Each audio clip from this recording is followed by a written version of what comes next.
Soyez les bienvenus au nom du Dieu trois fois saint. Ce Dieu insaisissable que les cieux et les cieux des cieux ne peuvent le contenir et qui pourtant par sa parole se fait tout proche de nous. Cette parole est-elle assez divine pour que nous placions notre confiance en elle? La laissons-nous entrer en nous et nous transformer comme elle nous le promet? Notre vie est-elle en accord avec l'amour de Dieu, cet amour qui est le cœur même de sa bonne nouvelle? Alors avant de poursuivre ce cheminement méditatif, donnons joyeusement de la voix en louant notre Seigneur avec le premier chant, Mit Kraft, il y a 3 strophes.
Nous nous levons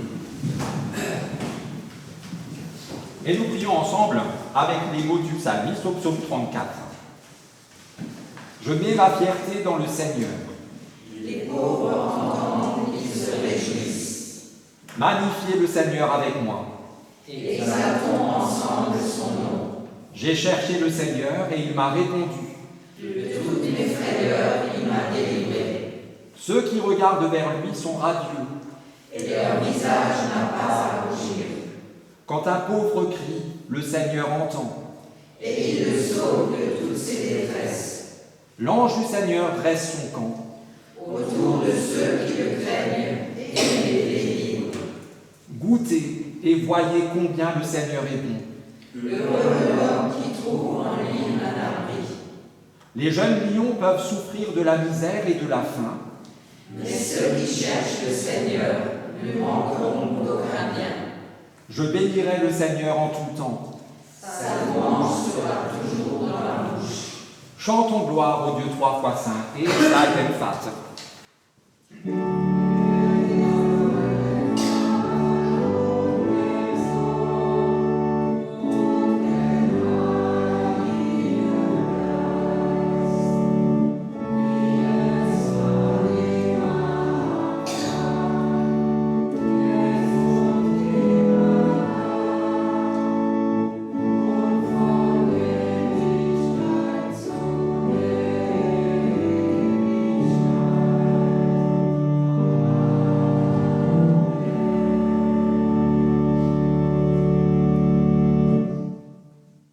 Parce que nous sommes sûrs de l'amour de Dieu pour nous, nous pouvons reconnaître devant lui ce qui nous sépare de lui. Seigneur, un des grands enjeux de nos vies, c'est de faire ce qu'il faut au bon moment. Dans cette dynamique, notre marge de manœuvre est étroite, si bien que nous espérons échapper aux erreurs et à nos peurs en plongeant dans l'activisme ou dans l'indifférence, en nous dressant contre nous-mêmes, en négligeant les autres et en t'oubliant toi. Seigneur, en t'oubliant toi, en oubliant ta volonté, nous oublions aussi qui nous sommes et qui nous devons être. Lorsque nous laissons trop peu de place à l'amour et à la confiance dans les autres, en toi et en nous-mêmes, nous nous égarons. C'est cette situation, Seigneur, que nous te présentons ce matin. Dans ton amour, viens en décharger nos vies. Viens nous relever et rends-nous vivants devant toi. Oui, Seigneur, nous t'en prions, prends pitié de nous. Barme dich.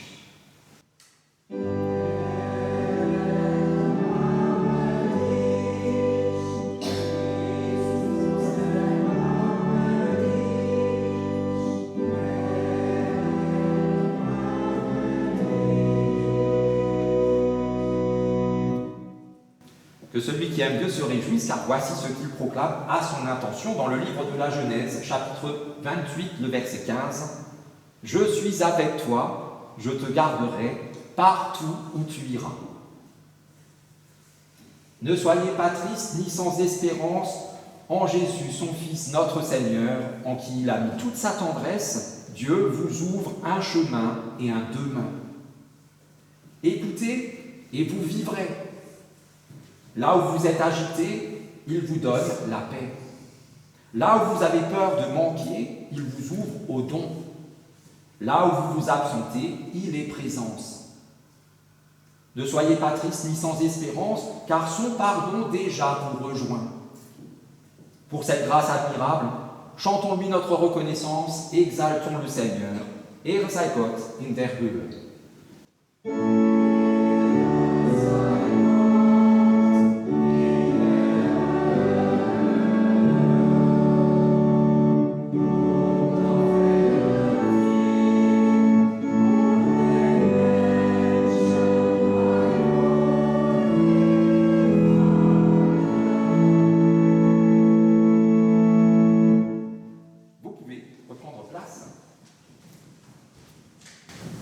Et avant d'entendre la première lecture pour ce matin, qui sera le texte de base de notre réflexion, nous prions pour que ces paroles deviennent pour nous paroles de vie. Seigneur Dieu, L'équilibre est délicat entre prendre soin de nous-mêmes et être là pour les autres. Nous sommes si souvent dépassés par les événements. Seigneur Dieu, par ta parole, donne-nous d'avoir part à ta plénitude qui nous soustrait à nos propres limites et nous laisse voir la richesse de ta gloire. Dans notre quête d'une vie plus juste, d'une vie à ton image, nous voulons écouter ta parole, don de vie, partage d'amour, grâce éternelle. Viens et nous bénis, nous t'en prions, par Jésus-Christ, ton Fils, notre Seigneur, qui vit et qui règne avec toi, Père, et le Saint-Esprit, un seul Dieu, pour les siècles des siècles.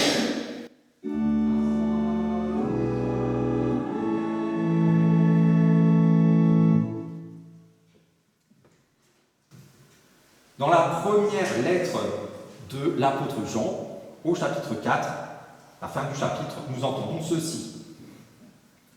Dieu est amour. Celui qui demeure dans l'amour demeure uni à Dieu et Dieu demeure en lui. Si l'amour est parfait en nous, alors nous serons pleins d'assurance au jour du jugement. Nous le serons parce que notre vie dans ce monde est semblable à celle de Jésus-Christ. Il n'y a pas de crainte dans l'amour. L'amour parfait exclut la crainte. La crainte est liée à l'attente d'un châtiment. Et ainsi, celui qui craint ne connaît pas l'amour dans sa perfection. Quant à nous, nous aimons parce que Dieu nous a aimés le premier. Si quelqu'un dit « j'aime Dieu » et qu'il haïsse son frère, celui-là est un menteur. En effet, s'il n'aime pas son frère qu'il voit, il ne peut pas aimer Dieu qu'il ne voit pas. Voici donc le commandement que le Christ nous a donné. Celui qui aime Dieu doit aussi aimer son frère.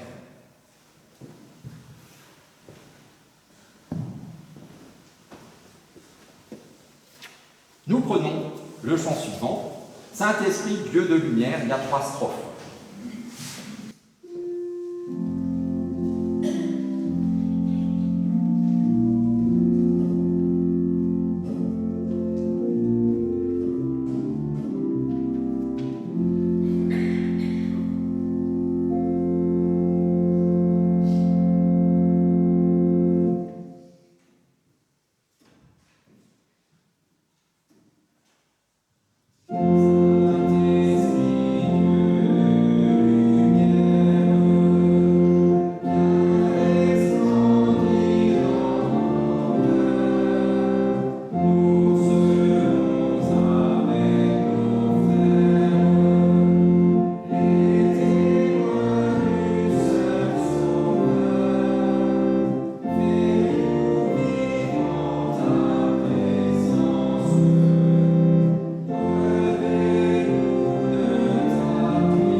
prendre tout d'abord le mot d'ordre, le verset auquel nous sommes confiés, tiré de l'évangile de Matthieu, chapitre 6, verset 21, où Jésus dit ceci: « Là où est ton trésor, là aussi sera ton cœur. »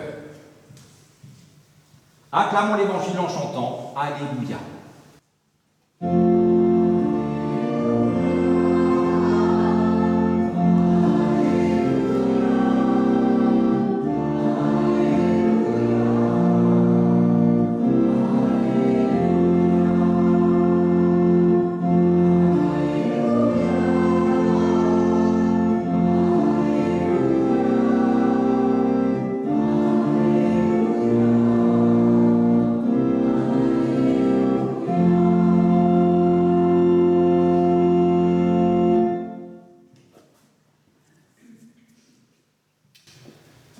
La seconde lecture, tirée de l'évangile de Luc au chapitre 16, la fin du chapitre, est un passage qu'on connaît relativement bien, et on peut le prendre à différents niveaux de lecture. Le premier, c'est tout simplement entendre dans ce texte, ou entendre ce texte nous dire « Voilà ce que tu dois faire et ce que tu ne dois pas faire. » Mais en fait, ça va plus loin que juste tu dois faire ça et pas ça.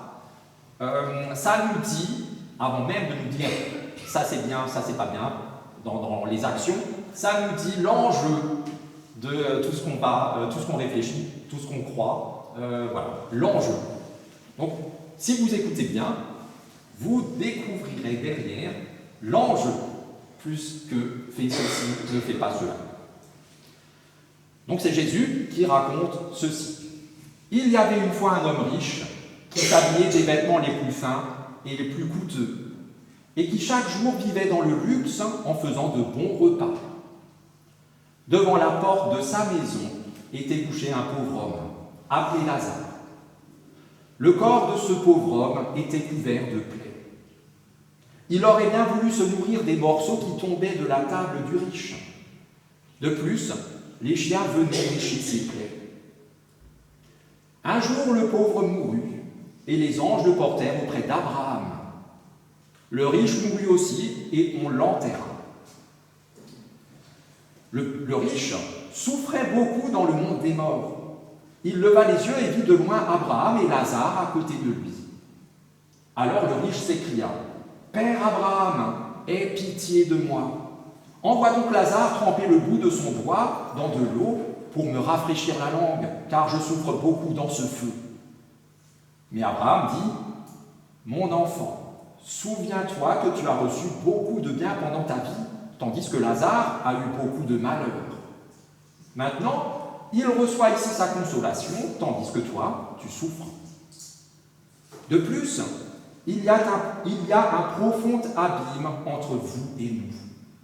Ainsi, ceux qui voudraient passer d'ici vers vous ne le peuvent pas, et l'on ne peut pas non plus parvenir jusqu'à nous de là où tu es. » Le riche dit : « Je t'en prie, Père, envoie donc Lazare dans la maison de mon père, où j'ai 5 frères, qu'il aille les avertir, afin qu'ils ne viennent pas eux aussi dans ce lieu de souffrance. » Abraham répondit : « Tes frères ont Moïse et les prophètes pour les avertir, qu'ils les écoutent. » Le riche dit : « Cela ne suffit pas, Père Abraham.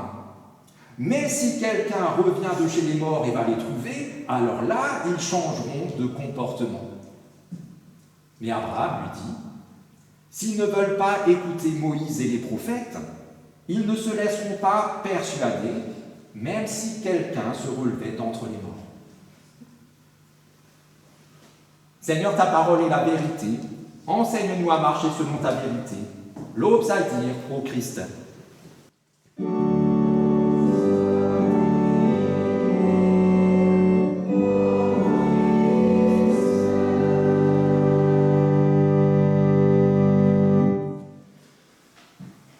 On s'est échauffé suffisamment. La question du jour. Dieu est-il amour ? Oui. Oui. Oui. Oui. Oui. Oui. Je suis d'accord avec vous, c'est une question ridicule, tellement la réponse est évidente, bien sûr, que Dieu est amour. On l'a appris au caté, c'est vrai. On l'a appris au caté? Merci de faire comme ça. On le dit 50 fois à chaque culte. On l'a même entendu de la façon la plus explicite qui soit dans la première lecture du jour. Comment commence ce texte? Dieu est amour. On ne peut pas dire plus clairement que Dieu est amour que de dire Dieu est amour. Alors je ne pense pas que vous ayez eu l'idée ni le temps dans cette première lecture de les compter, mais dans cette première lecture, il y a 5 fois le nom, le substantif amour, et 7 fois le verbe aimer. Donc dans tout ça, 12 fois aimer, aime, amour. En l'espace de 6 petits versets, 12 fois. Ça fait quand même beaucoup, vous ne trouvez pas? Moi je trouve que c'est beaucoup, presque trop. Non? Presque trop? Si, c'est un peu trop quand même, non? Parfois je me dis qu'on n'est pas assez prudent avec cette phrase de 3 mots, Dieu est amour. Parfois, on n'est pas, nous, chrétiens, on n'est pas assez prudents. Parfois, je trouve qu'on en abuse. Parce que peut-être, comme beaucoup d'autres choses, trop d'amour tue l'amour. Peut-être. En tout cas, parler trop d'amour. Le risque existe qu'à trop parler d'amour, celui-ci se vide de son sens.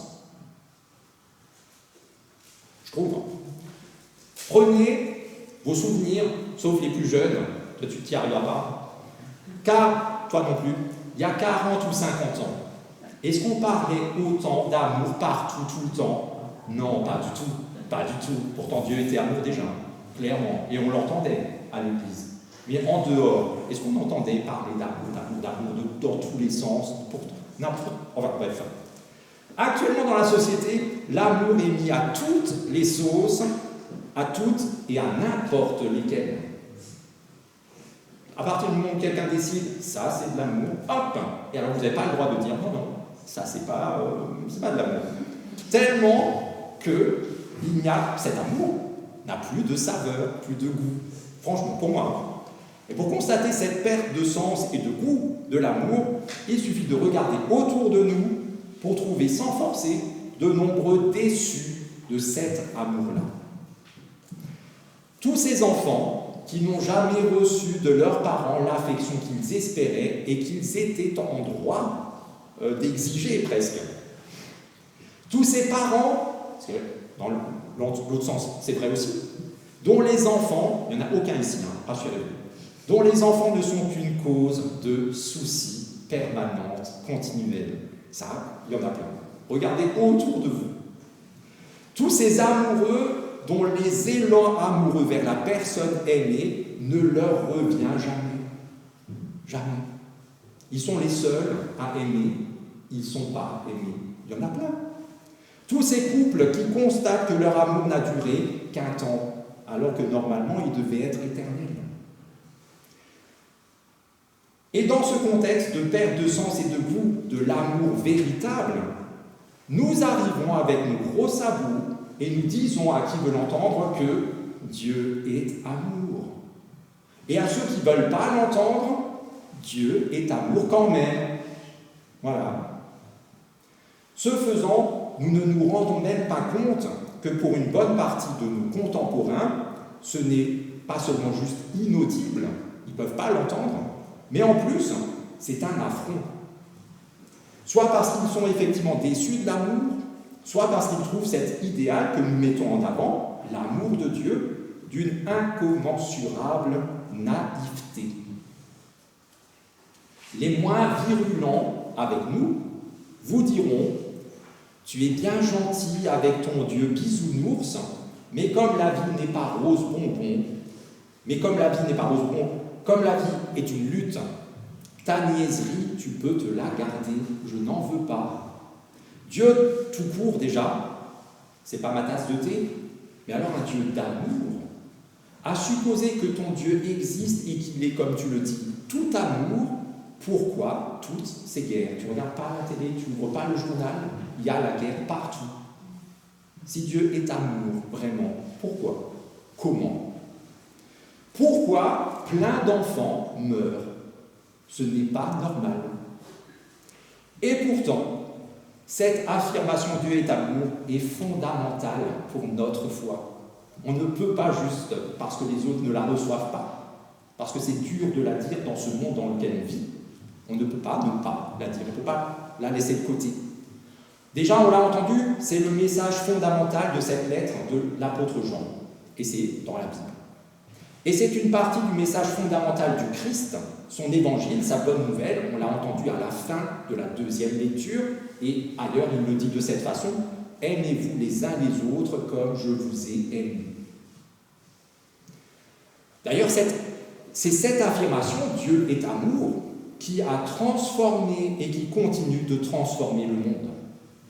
Cette affirmation, Dieu est amour, c'est la plus grande révolution que le monde ait connue, plus grande que 1789, plus grande que le printemps arabe, plus grande que, peu importe, la place Tiananmen, je ne sais plus en quelle année, tout ça. Là, ça, à côté de Dieu est amour, c'est ridicule. Cette affirmation Dieu est amour révolutionne notre monde et notre vie en nous disant quelque chose de fondamental sur l'être même de Dieu.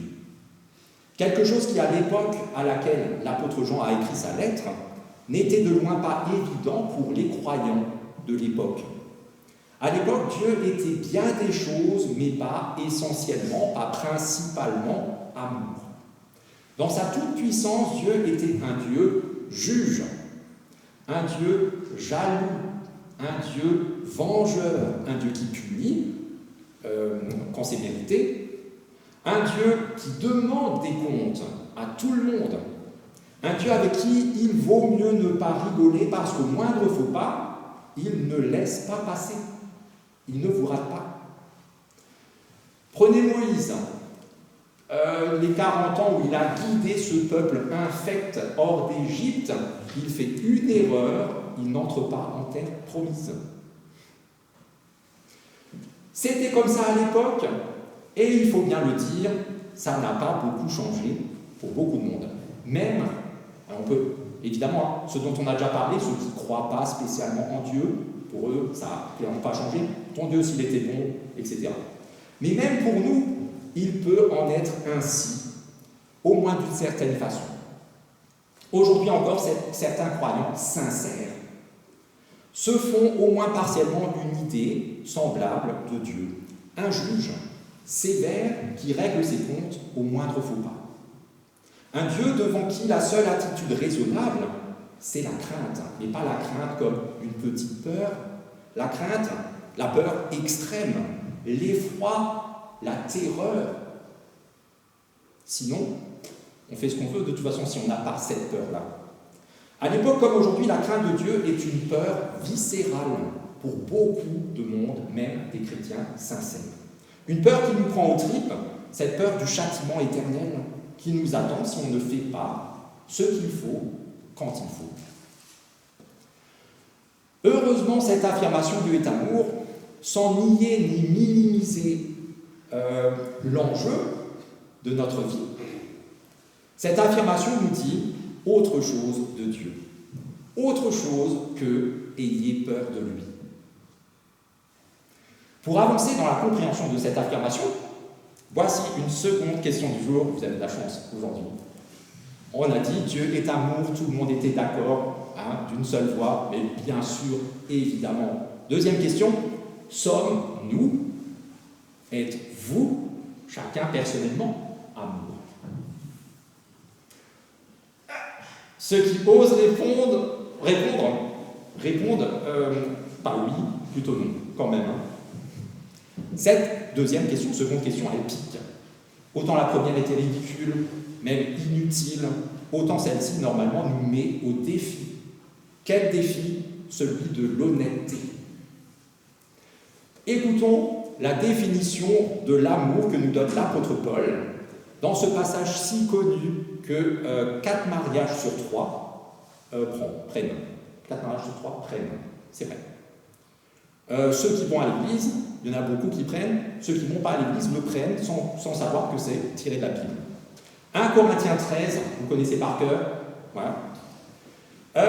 l'amour est passion. L'amour est bon. Il n'y a pas de passion jalouse dans l'amour. L'amour ne se vante pas, il ne se gonfle pas d'orgueil. L'amour ne fait rien d'inconvenant. L'amour ne cherche pas son propre intérêt. L'amour ne s'irrite pas, il ne tient pas compte du mal qu'on lui fait. L'amour ne se réjouit pas de l'injustice, mais il se réjouit avec la vérité. L'amour pardonne tout, il croit tout, il espère tout, il endure tout. L'amour ne succombe jamais. Alors dites-moi si je me trompe, mais dans cette définition de l'amour biblique, il ne s'agit pas d'abord de nous. On est d'accord. Ici, en premier lieu, il ne peut être question de personne d'autre que de Dieu, qui seul est parfaitement et tout à la fois patient, bon, humble, éternel, etc., etc., etc., etc. Cette définition de l'amour nous parle tellement de Dieu que vous pouvez même y remplacer le mot amour par Dieu. Et vous n'en changerez pas le sens, vous donnerez même encore un nouvel élan à ce sens. Dieu est amour. Vous prenez ce texte, l'amour est, remplacé amour par Dieu, vous verrez comment est ce Dieu d'amour. Dans cette définition, il est question de l'amour véritable. Là où nous faisons une erreur, c'est quand nous tournons ces trois petits mots en laissant le verbe au milieu, l'amour et Dieu. Et là, on se plante une fois sur deux, minimum. C'est pas du tout la même chose. L'amour véritable ou l'amour parfait, c'est l'amour qui tout à la fois est accompli du haut de la croix. Là, c'est l'amour parfait qui se présente au monde. Et qui nous accomplit en retirant de nos cœurs toutes les mauvaises choses qui nous séparent de Dieu, et notamment cette terreur existentielle, celle qui nous jette à genoux. Nous sommes, a priori ici, luthériens. Luther, avant d'être pleinement tourné vers l'Évangile, a passé des heures, des jours, des mois, des années dans sa cellule en tant que moine, à se morfondre parce qu'il se savait perdu. Il avait peur de Dieu pendant des années, jusqu'à ce qu'il comprenne que cette peur était, mise en lui par le diable, par Satan. Voilà. Et une fois qu'il n'avait plus peur de Dieu, il a enfin entendu la portée de la bonne nouvelle. Il n'a jamais dit « on peut faire ce qu'on veut ». Il a dit « maintenant, je peux faire la volonté de Dieu vraiment, je n'ai plus besoin d'avoir peur de lui ». Alors sans cet amour qui nous est donné, nous ne sommes pas complets. Nous ne sommes pas entiers, nous ne sommes pas accomplis. Mais nous demeurons dans la crainte du châtiment, signe qu'il nous manque le meilleur de nous-mêmes, une foi digne de ce nom. Pas juste une fois où, oui, je crois que ce qu'on m'a raconté au caté, c'est sans doute vrai. Une fois où je dis, oui, mon Seigneur et mon Dieu, directement à Jésus. Jésus le dit clairement, Évangile de Marc, dernier chapitre, ou avant-dernier chapitre, je ne sais plus, peu importe. Celui qui croit est sauvé. Point. Une foi qui est confiance totale en ce Dieu qui nous a aimés le premier, ce Dieu qui a tant aimé le monde qu'il a donné. Connaissez par cœur. Ça dit la même chose. Alors bien sûr, le chemin de notre accomplissement dans l'amour de Dieu est encore long. Notre patience a toujours de grosses limites. Moi, par exemple, je lance une impression et pour la raison, peut-être que je n'ai même pas mis de papier dedans, ça ne fonctionne pas dans les 10 secondes, je démonte la machine à coups de pied. Je ne suis pas patient pour dessous avec la machine. Heureusement, je ne fais jamais de photocopie au caté, sinon vous auriez vu la machine voler, comme ça. Nous nous irritons toujours et encore pour des broutilles. Combien de fois on est fâché avec d'autres et même à la fin de la journée, on ne sait même plus pourquoi, mais on est fâché et on reste fâché. Et c'est sûrement juste une bêtise. Chocolatine au lieu de pain au chocolat, par exemple. Nous faisons encore bien trop de choses parce qu'elles nous servent, nous d'abord, plutôt que les autres. Combien de fois on choisit de faire un truc plutôt qu'autre chose parce que on va en tirer quelque chose pour nous d'abord, etc., etc. Vous voyez que l'amour de Dieu qui agit en nous a encore beaucoup, etc., de travail pour nous accomplir. Mais l'un des premiers miracles que cet amour divin fait advenir dans nos vies, c'est de nous rendre conscients de la puissance de cet amour partagé. Alors qu'il nous est d'abord offert par Dieu, nos âmes le lui rendent dans la foi et dans la reconnaissance. C'est plus comme tout à l'heure je disais, ceux qui sont amoureux et qui ne reçoivent jamais un retour. Dieu nous aime, nous lui rendons dans la foi et dans la reconnaissance. Et en même temps, il déborde de nos vies parce que Dieu nous en remplit tellement, en un don désintéressé vers nos sœurs et frères tout autour de nous. Lorsque ce Dieu d'amour vient lui-même nous faire vivre de cet amour partagé, en le rendant vivant en nous, alors son essence, son être, devient le nôtre. Lui qui est tout amour, il fait de nous ses enfants d'amour. Des enfants qui font de leur mieux, imparfait, mais de leur mieux, ce que leur divin Père souhaite pour leur vie, sa volonté. Non pas parce qu'ils ont peur de lui, et ça vous le voyez aussi avec vos enfants, mais parce qu'ils l'aiment et parce qu'il les aime.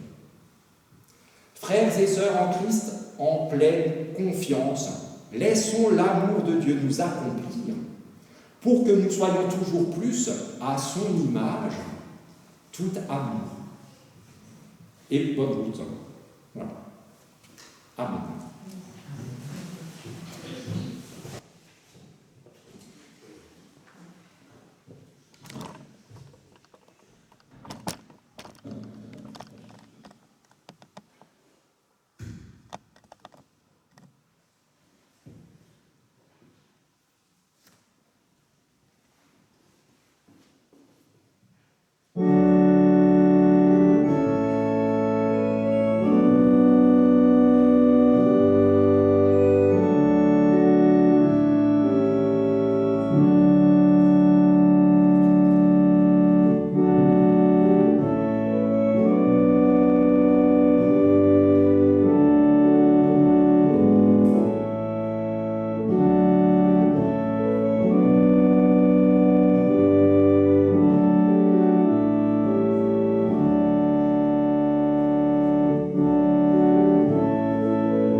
Seigneur, ce temps de culte est un temps pour toi, un temps que nous souhaitons ne plus se limiter à quelques minutes par-ci, par-là, car il est grand temps pour nous de prendre le temps de nous placer en tout temps devant toi.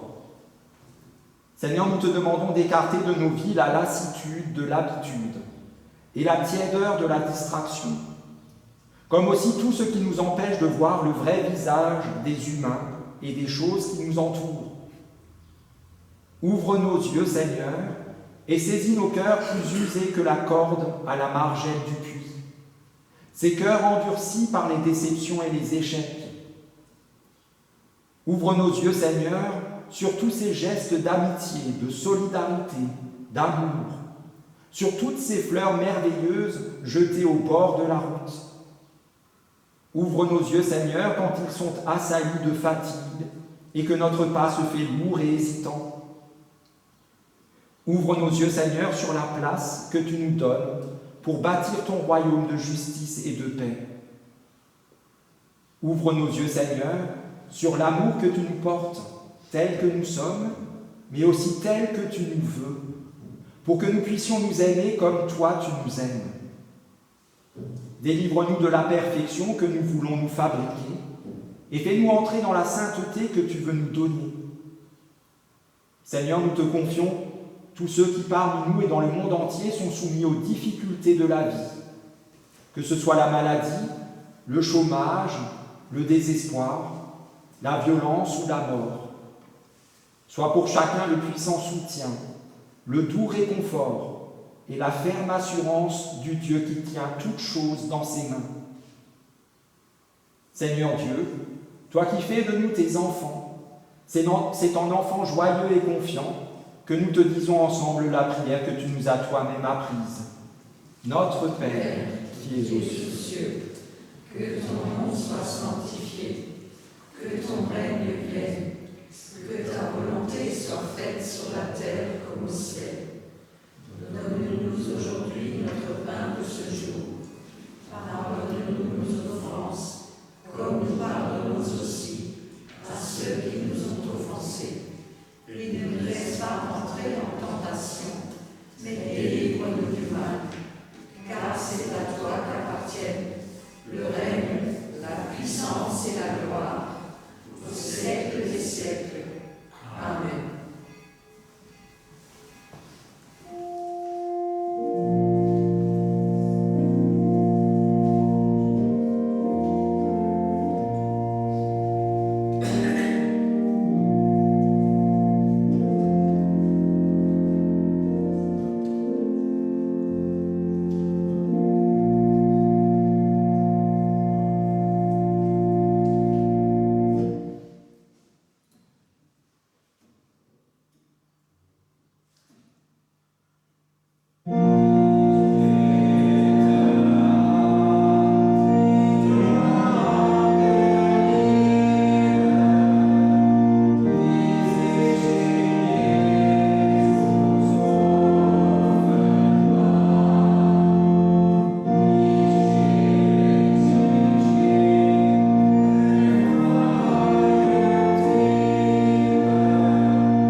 Allons dans cette journée et dans nos vies encouragés et affermis par cette promesse que Dieu nous adresse par la bouche du prophète Ézéchiel lorsqu'il dit ceci.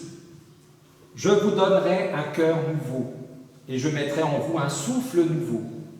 J'ôterai de votre chair le cœur de pierre et je vous donnerai un cœur de chair.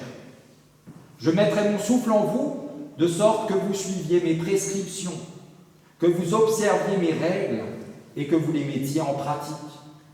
Vous serez mon peuple et moi, je serai votre Dieu. » Cette promesse est pour toi aujourd'hui, à toi de t'en saisir. Tu as reçu un cœur de chair, tu es enfant du Père, alors écoute ton cœur et va sur le chemin de l'Esprit que Dieu te donne. Et sois béni, tu es béni. Amen. Amen.